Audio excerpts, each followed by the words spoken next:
नागपुर हिंसा मामले में फ़हीम खान की मां जहीरुन्निसा खान और अब्दुल हफीज इन्होंने मुंबई उच्च न्यायालय की नागपुर बेंच के सामने एक याचिका लगाई। न्यायालय ने दोपहर 2:30 बजे सुनवाई रखी थी, लेकिन सुनवाई से पहले नागपुर महानगर पालिका ने जोर जबरदस्ती से फ़हीम खान का घर गिराया है। न्यायालय ने फटकार लगाते हुए कहा है कि याचिकाकर्ता भारत के नागरिक है या नहीं। सुप्रीम कोर्ट के नियम अनुसार 15 दिन का समय देना चाहिए ये साबित करने के लिए कि निर्माण वैध है या अवैध। ये साबित करने के लिए अगर अवैध तरीके से निर्माण गिराया गया है तो मुआवजा देना होगा। अधिकारी पर भी कार्रवाई का प्रावधान है। ये कार्रवाई गलत है। सुप्रीम कोर्ट ने रोक लगाई है। इस मामले में नागपुर महानगर पालिका के कमिश्नर और महाराष्ट्र के प्रिंसिपल सेक्रेटरी को 15 अप्रैल तक जवाब मांगा है।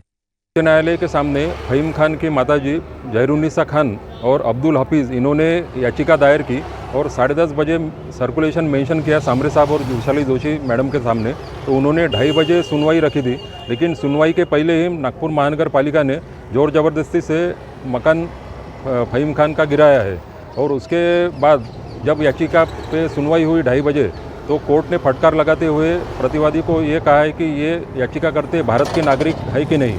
और वैसे ही सुप्रीम कोर्ट का जो जजमेंट है उसमें सुप्रीम कोर्ट ने जो डायरेक्शन दिया है कि आरोपी अगर होता भी है तो भी उसको 15 दिन का समय उसका कंस्ट्रक्शन लीगल है कि नहीं वो बताने के लिए समय दिया जाना चाहिए। और सुप्रीम कोर्ट के जजमेंट का उल्लंघन होने के कारण डायरेक्शन जो दी है हाई कोर्ट ने और तत्काल डिमोलिशन पे स्टे लगाया है।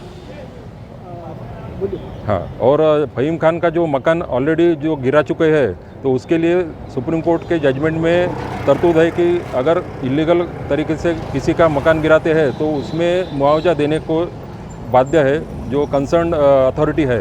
और सुप्रीम कोर्ट ने डिमोलिशन के वीडियो निकालने के लिए भी डायरेक्शन दिए है जिसका पूरा उल्लंघन हुआ है। लेट आया तो भी उसमें प्रोविज़न है कि इसमें अधिकारी के ऊपर कार्रवाई करने का, कंटेम्प्टी और मुआवजा जो है पूरा दिलाने का, क्योंकि ये जोर ज़बरदस्ती से जो कार्रवाई हुई है जिसको बुलडोज़र जस्टिस कहा जाता है, जैसे यूपी में पहले चलता था तो उसके ऊपर सुप्रीम कोर्ट ने रोक लगाई थी। तो वही अभी सब राज्यों को डायरेक्शन देने के बावजूद महाराष्ट्र में वो पैटर्न लागू कर रहे हैं। कार्रवाई सरासर इलीगल है। आरोपी जब तक गुना सिद्ध नहीं होता तब तक वो आरोपी नहीं है। तो इसीलिए ये जो कार्रवाई हुई है ये सरासर गलत है और सुप्रीम कोर्ट ने उस पर योग्य तरीके से रोक लगाई है। इसमें सुप्रीम कोर्ट के डायरेक्शन से ही मुआवजे की तरतूद है। हाई कोर्ट ही इसी में याचिकाकर्ता को पूरा न्याय दिलाएगा।